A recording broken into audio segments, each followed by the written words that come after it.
दोस्तों, स्वागत है आपका हमारे चैनल आर के वर्मा में।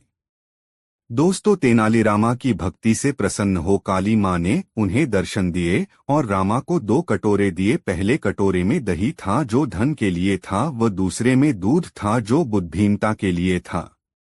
देवी ने रामा को कहा कि कोई एक कटोरा ले ले, तो रामा ने दोनों ही ले लिए, जिससे रामा महाधनवान व महाबुद्धिमान बना गया।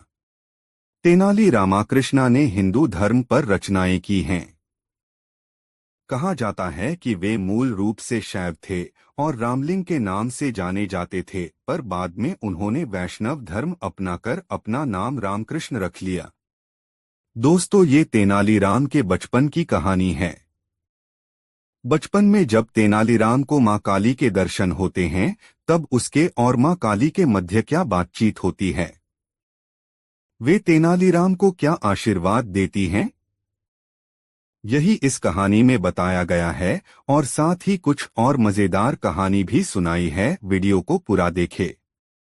दोस्तों, तेनाली रामलिंगाचार्युल का जन्म 16वीं सदी के प्रारंभ में थुमलुरु गांव में एक तेलगी भट्ट ब्राह्मण परिवार में हुआ था। हालांकि एक लोकप्रिय धारणानुसार उनका जन्म तेनाली नामक गांव में हुआ था। तेनाली राम का जन्म नाम रामाकृष्णा शर्मा था। उनके पिता गरालपति रामैया गांव के मंदिर में पुजारी थे। बाल्यकाल में ही पिता का साया तेनाली राम के सिर से उठ गया और माता लक्ष्मम्मा द्वारा उनका पालन पोषण किया गया। औपचारिक शिक्षा तेनाली राम ने कभी प्राप्त नहीं की, किंतु वे बचपन से ही कुशाग्र बुद्धि थे। उनकी वाक्पटुता का तो कोई जवाब ही नहीं था। नटखट तो इतने थे कि कोई भी उनकी शरारतों से बच नहीं पाता था। एक दिन तेनाली राम की भेंट गांव के एक ज्ञानी संत से हुई। संत ने उन्हें एक मंत्र देते हुए कहा, पुत्र, गांव के काली मंदिर में जाकर इस मंत्र का 1,00,000 बार जाप करो। इससे काली माता प्रसन्न हो जाएंगी और तुम्हें दर्शन देकर वरदान प्रदान करेंगी। तेनाली राम तुरंत काली मंदिर गए और वहां संत द्वारा दिए मंत्र का जाप करने लगे। जैसे ही 1,00,000 जाप पूरे हुए, काली माता अपने 100 मुख के भयंकर स्वरूप में उनके समक्ष प्रकट हुई। काली माता का भयंकर स्वरूप देख कोई भी सामान्य बालक भयभीत हो जाता, किंतु तेनालीराम भयभीत होने के स्थान पर जोर जोर से हंसने लगे। जब काली माता ने हंसने का कारण पूछा, तो वे बोले, माता, मेरी तो मात्र एक ही नाक है। जब मुझे जुकाम हो जाता है तो मैं तो परेशान हो जाता हूँ। आपके तो 100 मुख होने के कारण 100 नाक हैं और हाथ मात्र 2। मैं सोच रहा हूँ कि ऐसे में आप क्या करती होंगी। तेनाली राम के हंसमुख स्वभाव और बाल सुलभ बातें सुनकर काली माता हंस पड़ी और बोली, पुत्र, मैं तुम्हें वरदान देती हूँ कि भविष्य में तुम विकट कवि के रूप में प्रसिद्ध होगे। तुम्हारी बातें हर किसी का मनोरंजन करेंगी। वो तो ठीक है माता, लेकिन इससे मुझे क्या प्राप्त होगा? आप मुझे कोई और वरदान दीजिए, तेनालीराम बोले। तब काली माता हाथ में 2 कटोरे लेकर तेनालीराम से बोली, पुत्र, इन 2 कटोरों में से एक में ज्ञान है और दूसरे में धन। मैं तुम्हें दोनों में से एक चुनने का अवसर प्रदान करती हूँ। काली माता की बात सुनकर तेनालीराम सोचने लगे कि जीवन में ज्ञान और धन दोनों ही आवश्यक है। यदि दोनों ही वरदान मिल जाए तब कोई बात है। तेनालीराम को विचार मग्न देख काली माता बोली, क्या बात है पुत्र? किस कटोरे का चुनाव करना है, ये समझ नहीं आ रहा। ऐसी बात नहीं है माता। चुनाव करने के पहले मैं बस एक बार दोनों कटोरे अपने हाथ में लेकर देखना चाहता हूँ, तेनाली बोले। काली माता ने जैसे ही दोनों कटोरे तेनाली के हाथ में दिए, तेनाली ने झटपट दोनों कटोरे को मुंह से लगाया और गटक गए। इस तरह अपनी बातों में उलझाकर उन्होंने काली माता से दोनों वरदान प्राप्त कर लिए। माता, क्षमा करना। जीवन में ज्ञान और धन दोनों ही आवश्यक है, इसलिए मैंने दोनों ले लिए। जब तेनालीराम ने भोलेपन से ये बात कही तो काली माता हंसने लगी। पुत्र, मैं तुम्हें दोनों वरदान देती हूँ। जीवन में तुम कई सफलताएं प्राप्त करोगे, किंतु ध्यान रहे कि तुम्हारे मित्र तो होंगे ही, शत्रु भी कम न होंगे। इसलिए होशियार रहना। इतना कहकर काली माता अंतर्ध्यान हो गई। आगे चलकर तेनालीराम विजयनगर के राजा कृष्णदेवराय के प्रिय मंत्री बने। उन्हें लोगों का बहुत स्नेह प्राप्त हुआ और धन संपदा की भी कमी न हुई। किंतु उनके जीवन में शत्रु भी बहुत रहे, जो उनके विरुद्ध षड्यंत्र रचते रहे। तेनालीराम भी अपनी चतुराई से सदा उन्हें मात देते रहे। दोस्तों, कहानी कैसी लगी कमेंट में जरूर बताएं और वीडियो को लाइक जरूर कर दें। दो दोस्तों अपनी बुद्धिमानी और चतुराई के कारण तेनालीराम महाराज कृष्णदेवराय के अति प्रिय थे। इसलिए उनके प्रति राजगुरु और अन्य दरबारियों की ईर्ष्या चरम पर रहती थे। सभी ऐसे अवसर की प्रतीक्षा में रहते थे जब वे तेनालीराम को महाराज के समक्ष नीचा दिखा सकें। एक दिन राजगुरु ने सबके साथ मिलकर तेनालीराम को अपमानित करने की योजना बनाई और महाराज के पास जा पहुंचे। उन्होंने महाराज के कान भरते हुए कहा, महाराज, क्या आप जानते हैं कि तेनालीराम के पास वह विद्या है जिससे लोहा भी सोना बन जाता है। यह बात सुनकर राजा कृष्णदेव राय के सोचा कि इस विद्या का उपयोग प्रजा की भलाई के लिए होना चाहिए। वे राजगुरु से बोले, ठीक है, इस बारे में तेनालीराम से बात करूंगा। अगले दिन उन्होंने तेनालीराम को राज दरबार में बुलाकर पूछा, तेनाली, मुझे ज्ञात हुआ है कि तुम्हारे पास लोहे को सोने में परिवर्तित करने की विद्या है और उसके प्रयोग से तुमने बहुत सारा धन इकट्ठा कर लिया है। राजा की बात सुनकर तेनालीराम समझ गया कि अवश्य ही यह राजगुरु की नई चाल है। उसने राजा को उत्तर दिया, जी महाराज, मैंने एक ऐसी विद्या सीखी है, तो मैं चाहता हूं कि उसका प्रदर्शन तुम दरबार में करो। महाराज बोले, अवश्य महाराज, कल सुबह मैं अपनी विद्या का प्रदर्शन करूंगा। कृपा कर मुझे कल तक का समय प्रदान करें। राजा कृष्णदेव राय ने तेनालीराम को अगले दिन तक का समय दे दिया। अगले दिन राजदरबार भरा हुआ था। लोग लोहे को सोना बनता हुआ देखने के लिए जमा थे।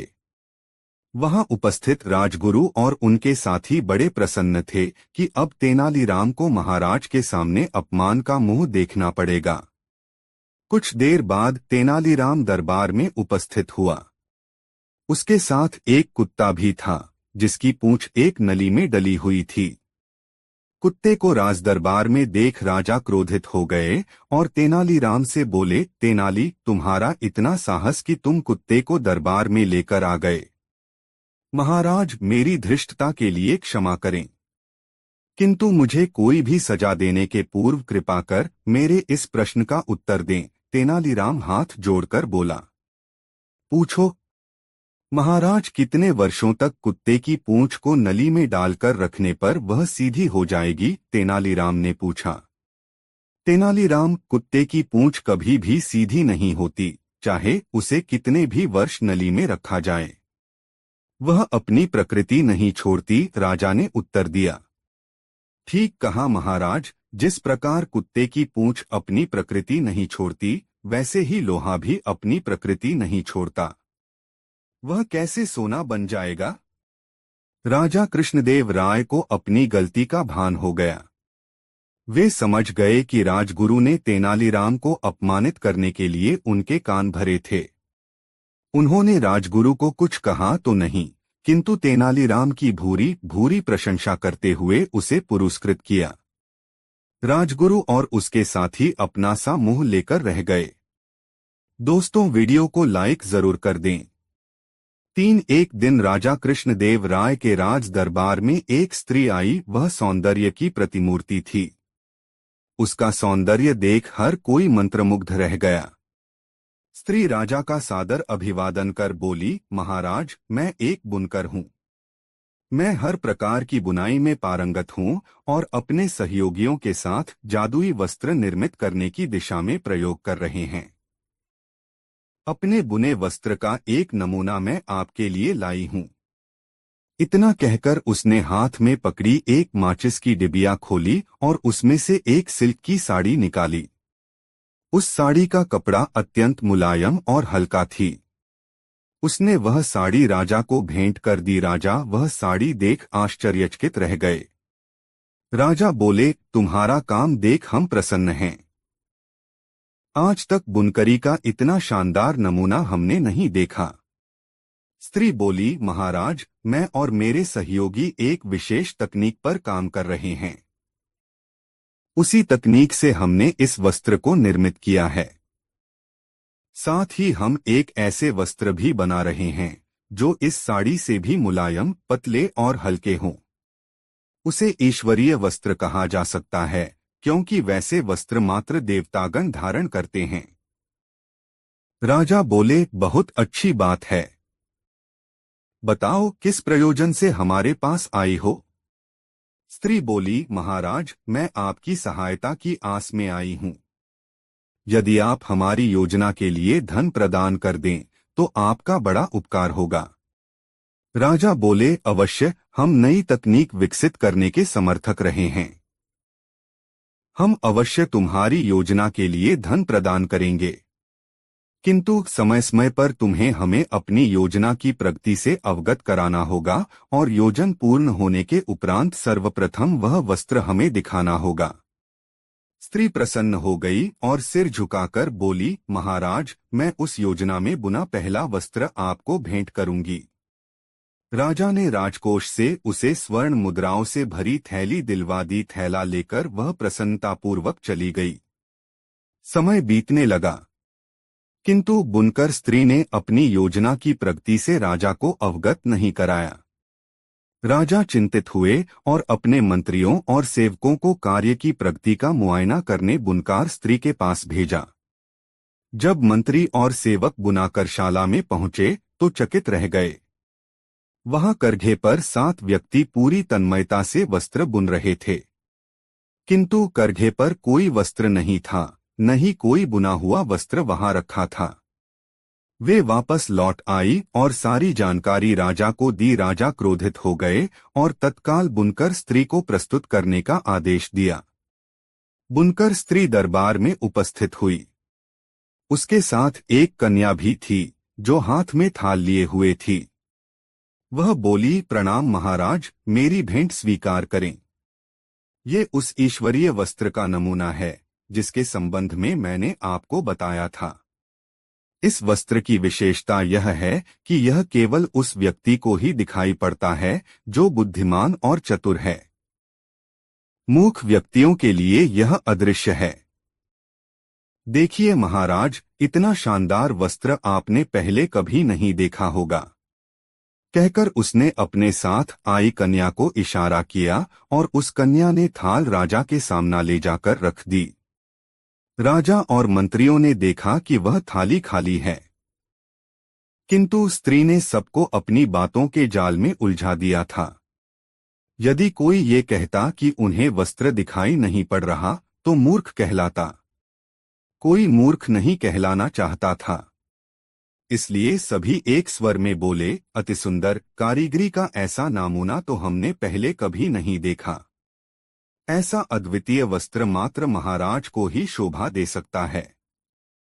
राजा उलझन में पड़ गए क्योंकि उन्हें वस्त्र दिखाई नहीं दे रहा था, किंतु वे ये बात कह नहीं सकते थे। अगर कहते तो मूर्ख कहलाते और नहीं कहने पर वह स्त्री स्वर्ण मुद्राएं हड़प लेती। उन्होंने तेनालीराम को अपने पास बुलाया और बोले, तेनालीराम, तुम तो सारा माजरा समझ रहे हो, अब तुम ही समाधान निकालो। तेनालीराम ने मुस्कुराते हुए उस स्त्री से कहा, देवी, आपकी कला वाकई बेमिसाल है। महाराज भी उपहार स्वरूप इस ईश्वरीय वस्त्र को देखकर बहुत प्रसन्न हैं, मगर उनकी इच्छा है कि पहले इसे धारण कर दरबार में सबको दिखाएं ताकि सभी इसकी सुंदरता की प्रशंसा कर सकें। स्त्री राजा को धोखा देकर धन हड़पना चाहती थी, किंतु अब उसकी पोल खुल चुकी थी। वह उस वस्त्र को कैसे पहन सकती थी जो था ही नहीं। कोई चारा न देख वह राजा के पैरों पर गिर गई और क्षमायाचना करने लगी। स्त्री होने के कारण और गलती स्वीकार कर लेने के कारण राजा ने दया प्रदर्शित करते हुए उसे क्षमा कर दिया, किंतु उस स्त्री को स्वर्ण मुद्राओं की थैली वापस करनी पड़ी। दोस्तों, वीडियो कैसा लगा कमेंट में जरूर बताएं। वीडियो को लाइक जरूर कर दे। 4 महाराज कृष्णदेव राय के राजमहल में एक बगीचा था जिसमें विभिन्न प्रकार के फूल लगे हुए थे। सारे फूलों में लाल गुलाब के फूल महाराज को अति प्रिय थे, इसलिए माली को उन्होंने उन फूलों का विशेष ध्यान रखने का निर्देश दिया था। महाराज जब भी बगीचे में भ्रमण करने आते तो लाल गुलाब के फूलों को देख प्रसन्न हो जाते। एक दिन जब वे बगीचे में भ्रमण के लिए आए तो पाया कि पौधों में लगे लाल गुलाब के फूलों की संख्या कुछ कम है। गुलाबों के कम होने का क्रम कई दिनों तक चला। ऐसे में उन्हें संदेह हुआ कि अवश्य कोई लाल गुलाब के फूलों की चोरी कर रहा है। उन्होंने बगीचे में पहरेदार लगवा दिए और उन्हें आदेश दिया कि जो भी लाल गुलाब का फूल तोड़ते हुए दिखे उसे तत्काल बंदी बनाकर उनके समक्ष प्रस्तुत किया जाए। पहरेदार सतर्कता से बगीचे की निगरानी करने लगे। उनकी निगरानी रंग लाई और एक दिन चोर उनके हाथ लग गया। यह चोर और कोई नहीं बल्कि तेनालीराम का पुत्र था। जब यह बात तेनालीराम के घर तक पहुंची तो उसकी पत्नी बहुत चिंतित हुई और तेनालीराम से मिन्नतें करने लगी कि किसी भी तरह उसके पुत्र को छुड़ाकर लाए। तेनालीराम अविलंब राजमहल के बगीचे की ओर चल पड़ा ताकि महाराज के सम्मुख प्रस्तुत करने के पूर्व वह अपने पुत्र से मिल सके। रास्ते भर वह उसे बचाने का उपाय सोचता रहा। जब वह राजमहल के बगीचे में पहुंचा तो देखा कि पहरेदार उसके पुत्र को महाराज के सम्मुख प्रस्तुत करने की तैयारी में है। जब वह अपने पुत्र से बात करने को हुआ तो पहरेदारों ने यह कहकर रोक दिया कि अब अपने पुत्र से बंदी गृह में मिलना। तेनालीराम क्या करता? दूर खड़ा अपने पुत्र को पहरेदारों द्वारा ले जाता हुआ देखता रहा। उसका पुत्र जोर जोर से रो रहा था और कह रहा था, पिताजी, आगे से मैं ऐसा कुछ नहीं करूंगा। मुझे बचा लीजिए, कृपया कुछ करिए। तेनालीराम दूर से ही चिल्लाया, मैं क्या कर सकता हूं? अपनी तीखी जुबान का प्रयोग करो, शायद वही तुम्हें बचा पाए। पुत्र सोचने लगा कि ये पिताजी क्या कह गए, क्या इसका कोई अर्थ था? वह सोचने लगा और कुछ देर में उसे पिता द्वारा कही बात का अर्थ समझ में आ गया। उसका अर्थ था कि तीखी जुबान का प्रयोग कर गुलाब के फूलों को खा लो। उसने ऐसा ही किया और रास्ते भर गुलाब के फूलों को खाता रहा। जब पहरेदार महाराज के सामने पहुंचे तब तक वह सारे गुलाब खा चुका था। पहरेदार महाराज से बोले, महाराज, ये बालक ही लाल गुलाब के फूलों का चोर है। हमने इसे रंगे हाथ पकड़ा है। लज्जा नहीं आती? इतनी छोटी उम्र में चोरी करते हो? बड़े होकर क्या करोगे? महाराज क्रुद्ध होकर बोले। तेनालीराम का पुत्र बोला, मैंने कोई चोरी नहीं की महाराज। मैं तो बस बगीचे से जा रहा था और आपके पहरेदारों ने मुझे पकड़ लिया।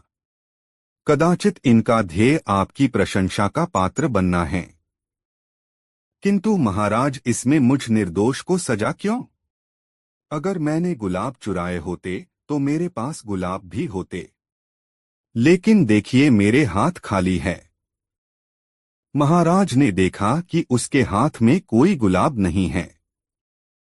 पहरेदार भी चकित थे कि सारे गुलाब कहाँ नदारद हो गए। रास्ते में अपनी धुन में वे ध्यान नहीं दे पाए कि कब तेनाली का पुत्र सारे गुलाब चट कर गया।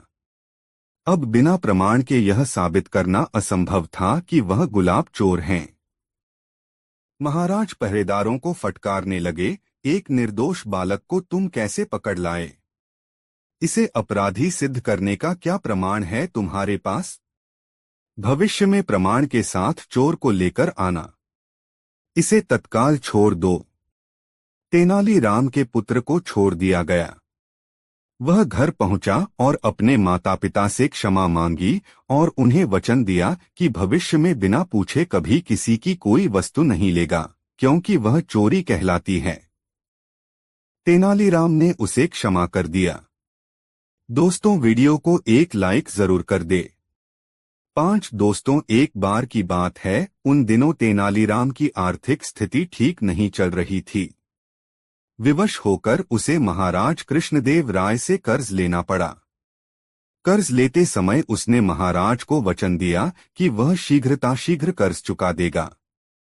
दिन गुजरते गए। तेनालीराम की आर्थिक स्थिति कुछ बेहतर अवश्य हुई, किंतु इतनी नहीं कि वह महाराज का कर्ज उतार सके। वह कर्ज को लेकर परेशान रहने लगा। उस परेशानी के 2 हल थे। एक कि वह किसी तरह महाराज का कर्ज उतार दे दो, किसी तरह उसे कर्ज से मुक्ति मिल जाए। दूसरा हल उसे ज्यादा उचित प्रतीत हो रहा था।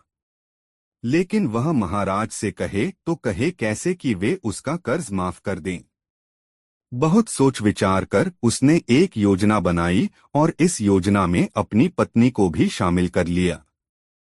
फिर एक दिन उसने अपनी पत्नी के माध्यम से महाराज को संदेश भिजवाया कि उसका स्वास्थ्य ठीक नहीं है, इसलिए वह कुछ दिन दरबार में उपस्थित नहीं हो पाएगा। संदेश भिजवाने के बाद उसने दरबार जाना बंद कर दिया। कई दिन बीत गए। तेनालीराम के दरबार न आने पर महाराज को चिंता हुई कि कहीं उसका स्वास्थ्य अधिक खराब तो नहीं हो गया, और उन्होंने तेनालीराम के स्वास्थ्य की जानकारी लेने उसके घर जाने का निर्णय लिया। एक शाम महाराज तेनालीराम के घर पहुंच गए। पत्नी ने जब महाराज को देखा तो तेनालीराम को इशारा कर दिया और वह बिस्तर पर जाकर कंबल ओढ़कर लेट गया। महाराज तेनालीराम के पास गए और उसका हालचाल पूछने लगे। तेनालीराम तो कुछ न बोला, लेकिन पत्नी बोल पड़ी, महाराज, जब से आपसे कर्ज लिया है तब से परेशान रहते हैं। आपका कर्ज चुकाना तो चाहते हैं, लेकिन चुका नहीं पा रहे हैं। कर्ज के बोझ की चिंता इन्हें अंदर ही अंदर खाए जा रही है। इस कारण ये बीमार पड़ गए हैं। अरे, इतनी सी बात की इतनी चिंता करने की क्या आवश्यकता थी तेनालीराम? चलो, मैं तुम्हें कर्ज के बोझ से मुक्त करता हूँ। चिंता छोड़ो और स्वस्थ हो जाओ, तेनालीराम को सांत्वना देते हुए महाराज बोले। ये सुनना था कि तेनालीराम कंबल फेंक तुरंत उठ बैठा और मुस्कुराते हुए बोला, आपका बहुत बहुत धन्यवाद महाराज। तेनालीराम को स्वस्थ देख महाराज बहुत क्रोधित हुए और बोले, ये क्या तेनालीराम, तुम तो स्वस्थ हो, इसका अर्थ है कि कर्ज से मुक्त होने के लिए तुम बीमारी का बहाना कर रहे थे। तुम्हारा इतना साहस, तुम दंड के पात्र हो। तेनालीराम ने हाथ जोड़ लिए और भोलेपन से बोला, महाराज, मैंने कोई बहाना नहीं किया। मैं सच में कर्ज के बोझ से बीमार पड़ गया था, लेकिन जैसे ही आपके मुझे उस बोझ से मुक्त किया, मैं स्वस्थ हो गया। महाराज क्या कहते? तेनालीराम की चतुराई और भोलेपन के मिश्रण ने उन्हें निःशब्द कर दिया था। दोस्तों, वीडियो को लाइक जरूर कर देना, कमेंट में बात वीडियो कैसा लगा। 6 तेनालीराम जब बड़े हुए तो उनकी बुद्धिमानी के चर्चे पूरे गांव में होने लगे। गांव में जब भी कोई किसी समस्या में पड़ता तो तेनालीराम के पास उसके समाधान हेतु चला आता। तेनालीराम भी अपनी बुद्धिमत्ता के बल पर चुटकी बजाते ही समस्या का समाधान कर देते। तेनालीराम बुद्धिमान तो थे ही, साथ ही एक श्रेष्ठ कवि भी थे और उनकी वाक्पटुता का तो कोई सानी ही नहीं था। गांव वाले अक्सर उनसे कहा करते कि उन्हें महाराज कृष्णदेव राय के दरबार की शोभा बढ़ानी चाहिए। तब तक तेनालीराम का विवाह शारदा नामक कन्या से हो चुका। अपने परिवार के उज्ज्वल भविष्य की कामना में तेनालीराम के मन में भी महाराज कृष्णदेव राय के दरबार में जाने की आकांक्षा बलवती होने लगी। किंतु उन्हें ज्ञात नहीं था कि किस तरह वे महाराज के दरबार तक पहुँचे।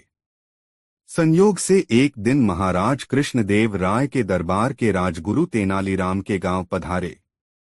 तेनालीराम को जब ये ज्ञात हुआ तो वह भागे भागे राजगुरु के पास पहुंचे और उन्हें अपने घर भोज पर आमंत्रित कर लिया। राजगुरु जब तेनालीराम के घर आए तो तेनालीराम और उनकी पत्नी ने उनका बहुत आदर सत्कार किया, उनकी बहुत सेवा शुश्रूषा की। तेनालीराम ने उन्हें अपनी कविताएं सुनाई और अपनी वाक्पटुता से उनका मनोरंजन भी किया। उन्हें पूर्ण आशा थी कि उनकी सेवा और कला से प्रसन्न होकर राजगुरु अवश्य महाराज कृष्णदेव राय के दरबार तक पहुंचने में उनकी सहायता करेंगे। राजगुरु ने गांव से प्रस्थान करने के पूर्व तेनालीराम को आश्वासन दिया कि वह नगर पहुंचते ही महाराज से उनकी सिफारिश करेंगे और इस संबंध में उन्हें शीघ्र ही संदेश भेजेंगे। तेनालीराम प्रसन्न हो गए और उसके बाद से प्रतिदिन राजगुरु के संदेश की प्रतीक्षा करने लगे। लेकिन राजगुरु का संदेश न आना था, नहीं आया। वास्तव में राजगुरु तेनालीराम की बुद्धिमानी देखकर भयभीत हो गए थे। उन्हें भय था कि यदि तेनालीराम राज दरबार में आ गए तो उनकी स्वयं की प्रतिष्ठा कम हो जाएगी। इसलिए उन्होंने तय कर लिया था कि वे तेनालीराम के संबंध में महाराजा कृष्णदेव राय से तो क्या किसी भी अन्य राज दरबारी से चर्चा नहीं करेंगे। इधर दिन गुजरते जा रहे थे और तेनालीराम का धैर्य टूटता जा रहा था। गांव के लोग भी उन्हें चिढ़ाने लगे थे। अंत में तेनालीराम ने निश्चय किया कि अब वे राजगुरु के संदेश के भरोसे नहीं रहेंगे और स्वयं उनसे मिलने नगर जाएंगे।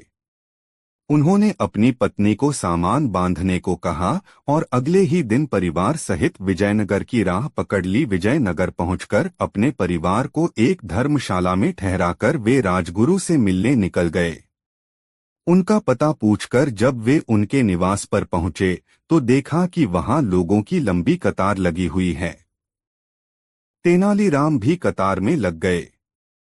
उन्हें पूर्ण विश्वास था कि राजगुरु उन्हें देखते साथ पहचान लेंगे और उनका स्वागत करेंगे।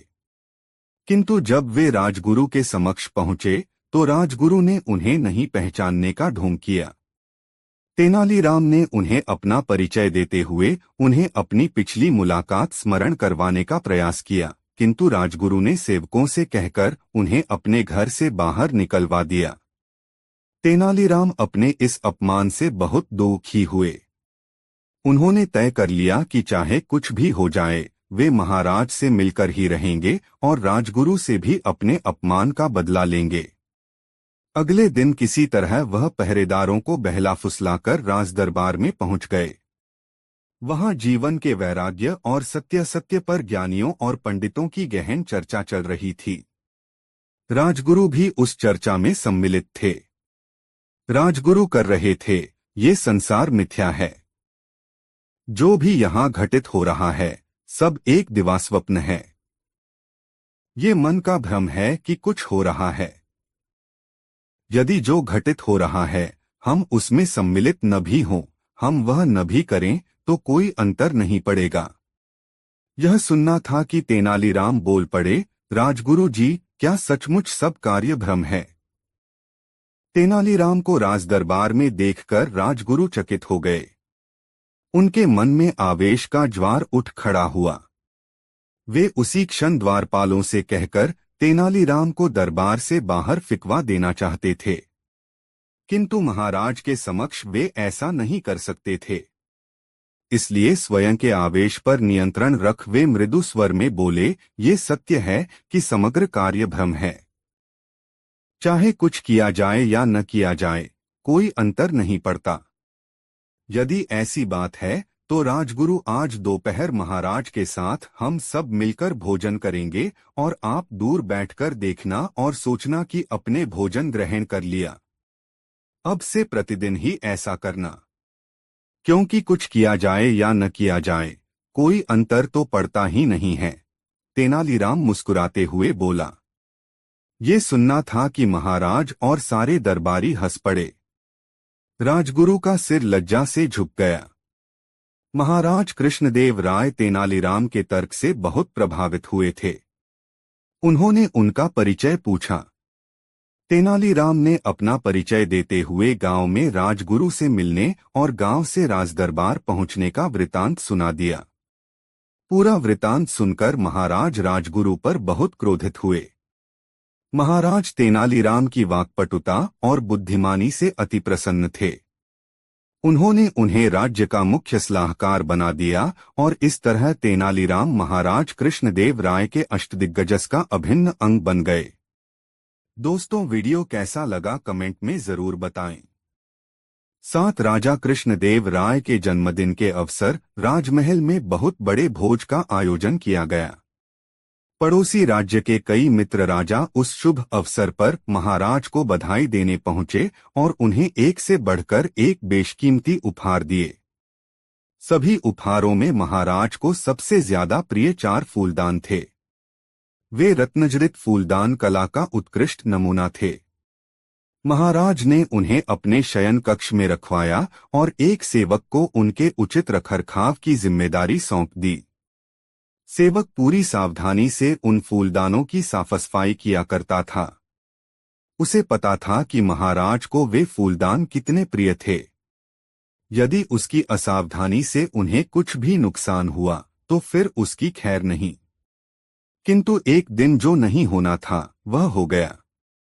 सफाई करते समय उन 4 फूलदानों में से एक फूलदान सेवक के हाथ से फिसलकर नीचे गिरा और चकनाचूर हो गया। डर के मारे उनकी जान सूख गई।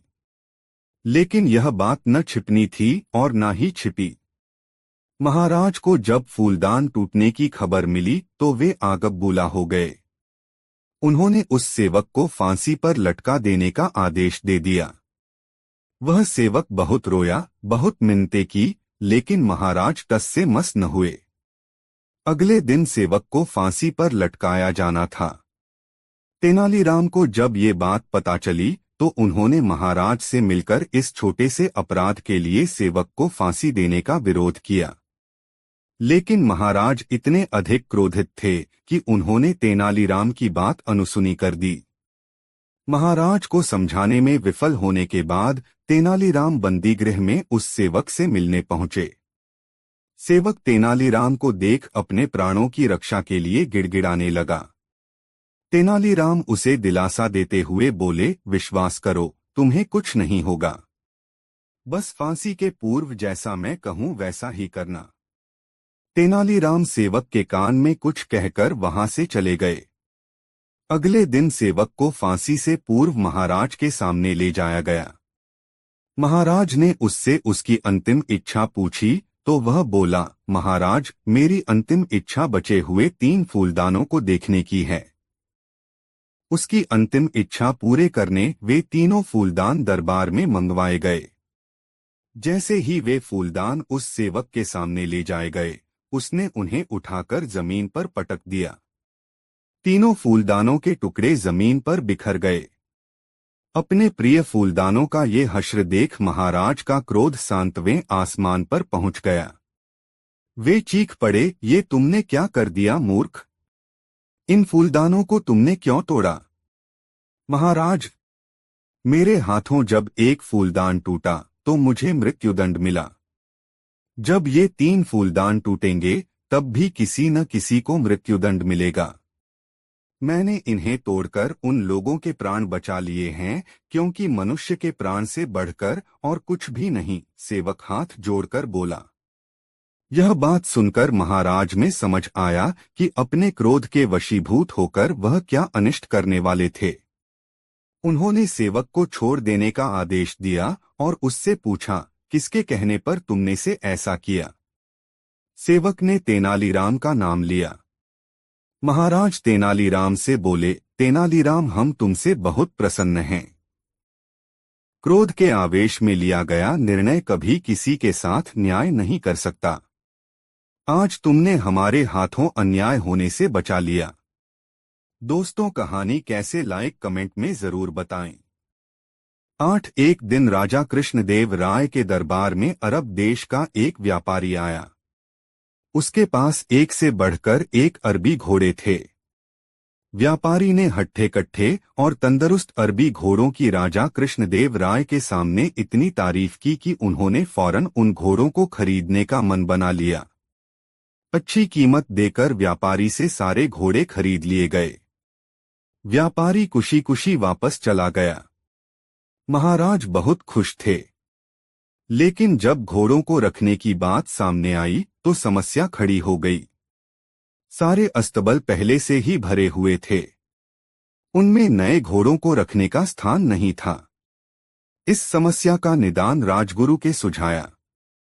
राजगुरु ने महाराज को परामर्श दिया कि जब तक इस घोड़ों को रखने एक लिए नया अस्तबल तैयार न हो जाए, क्यों न एक एक घोड़ा हम मंत्रियों, दरबारियों और प्रजा में बांट दे। वे उन घोड़ों की देखभाल करेंगे और उसके बदले हर महीने उन्हें एक स्वर्ण मुद्रा दी जाएगी।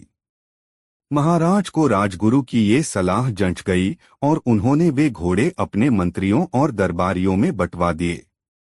जो घोड़े बचे वे प्रजा में बांट दिए गए। महाराज का आदेश था, इसलिए सब लोग चुपचाप घोड़े लेकर अपने अपने घर चले गए। एक स्वर्ण मुद्रा में उन घोड़ों के चारे का प्रबंध करना और उनकी देखभाल करना बहुत कठिन था।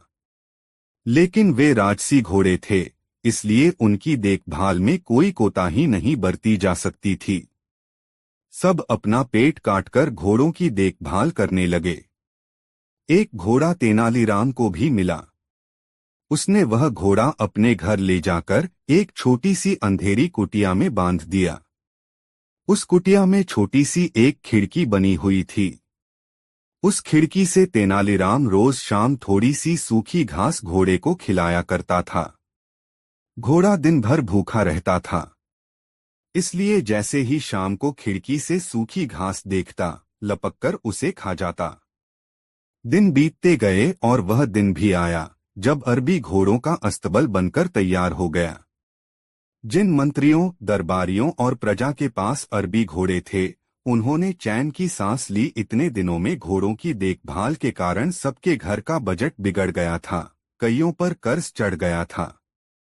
खैर, वे घोड़े लेकर राजमहल पहुंचे। इधर तेनालीराम जब राजमहल पहुंचा तो उसका घोड़ा नदारद था। महाराज के पूछने पर वह बोला, महाराज क्या बताऊं? वह घोड़ा बहुत ही ज्यादा खूंखार हो गया है। किसी पर भी हमला कर देता है। मुझमें तो इतना साहस नहीं कि उसके अस्तबल में घुस पाऊं, इसलिए मैं उसे नहीं ला पाया।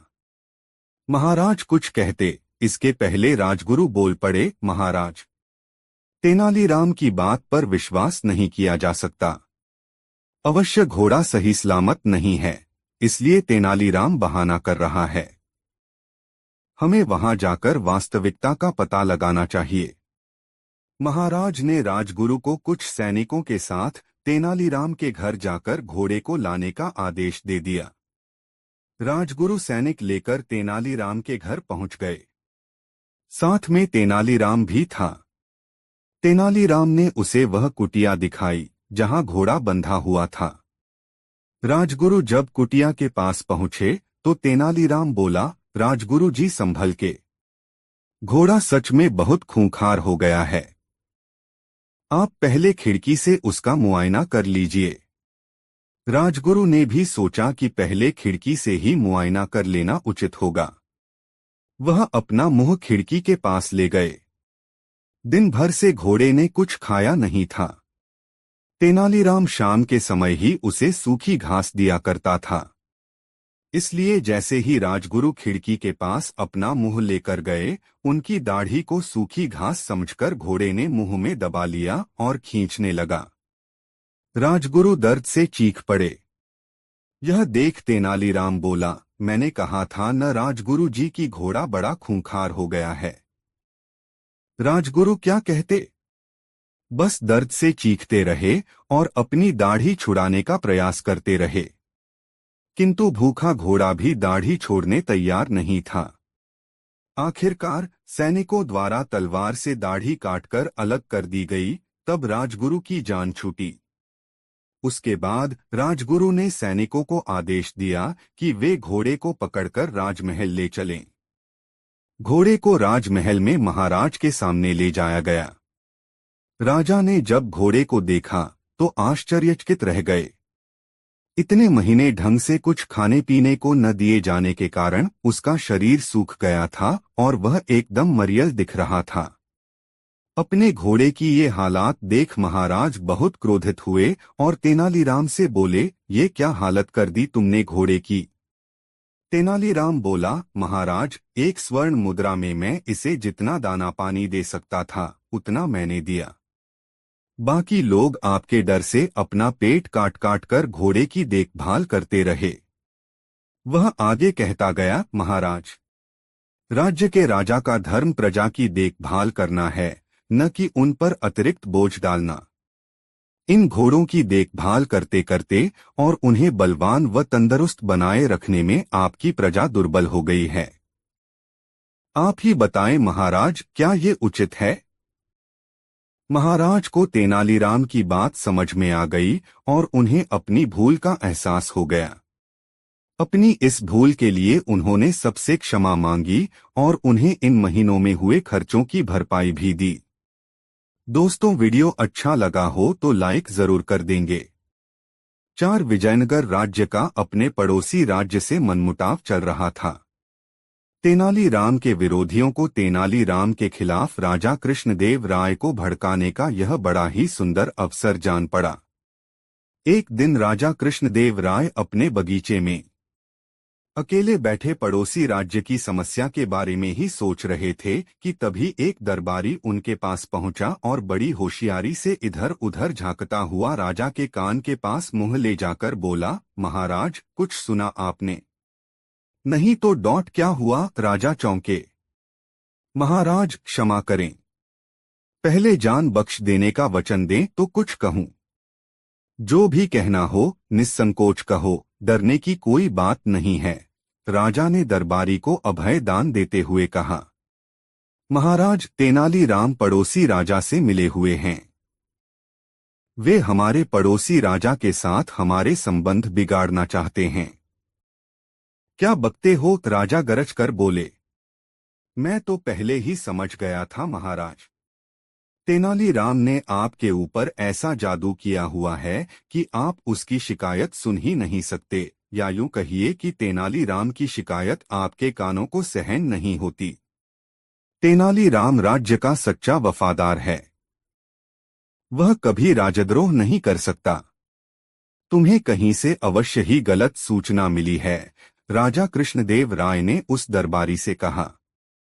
महाराज, आपको जितना विश्वास तेनालीराम की सच्चाई पर है, उससे कहीं अधिक विश्वास मुझे अपनी इस सूचना पर है। पूरी तरह जांच व परख करके ही मैंने आप तक यह सूचना पहुंचाई।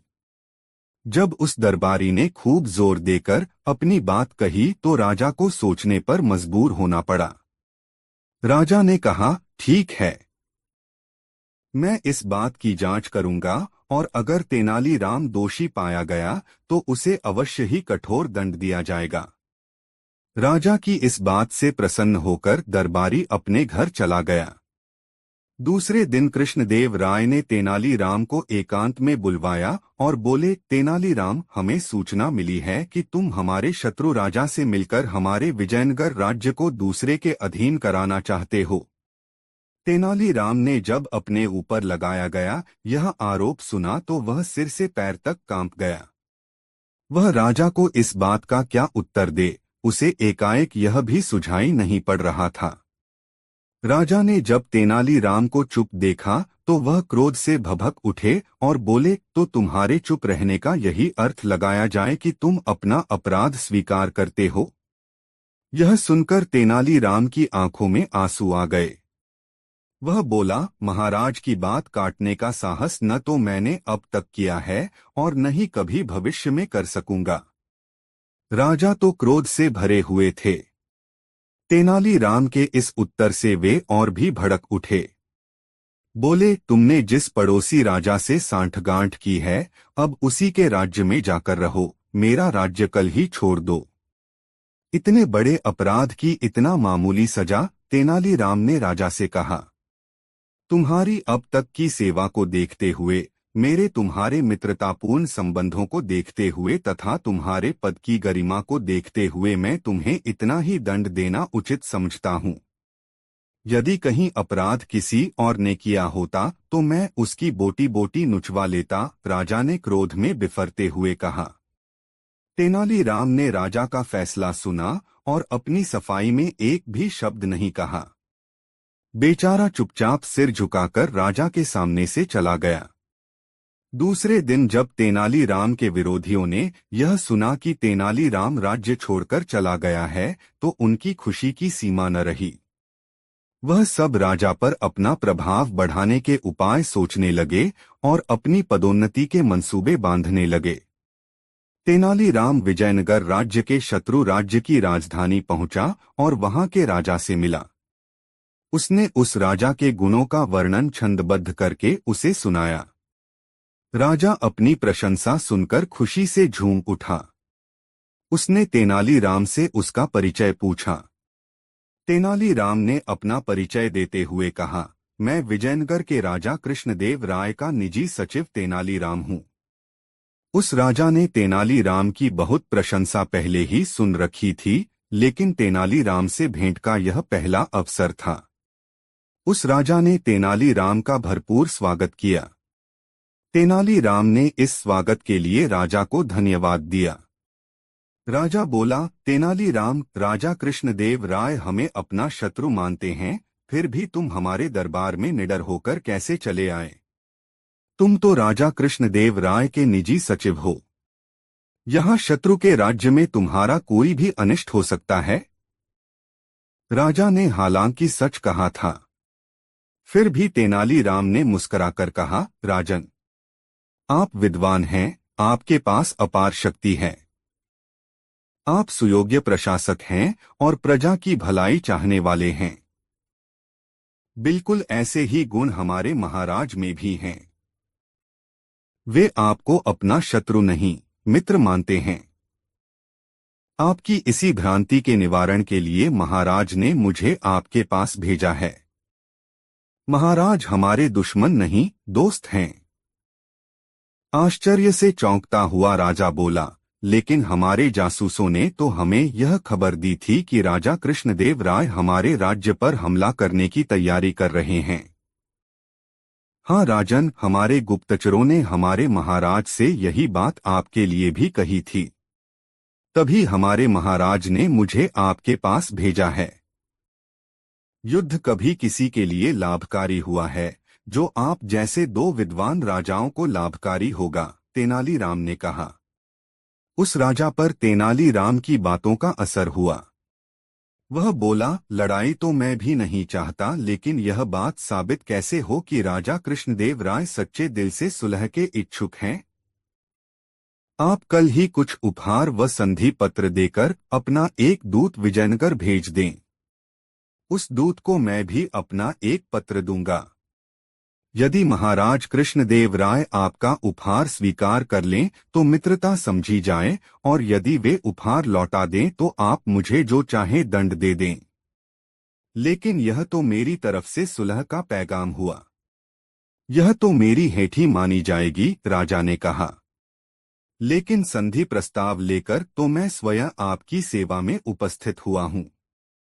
पहल तो हमारे राज्य की ओर से है। राजा की समझ में यह बात आ गई। उसने दूसरे ही दिन अपना एक विशेष दूत कुछ उपहार साथ देकर विजयनगर भेज दिया।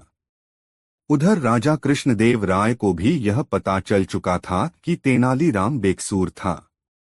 उसके विरुद्ध दरबारियों ने आपस में मिलकर झूठी चाल चली थी।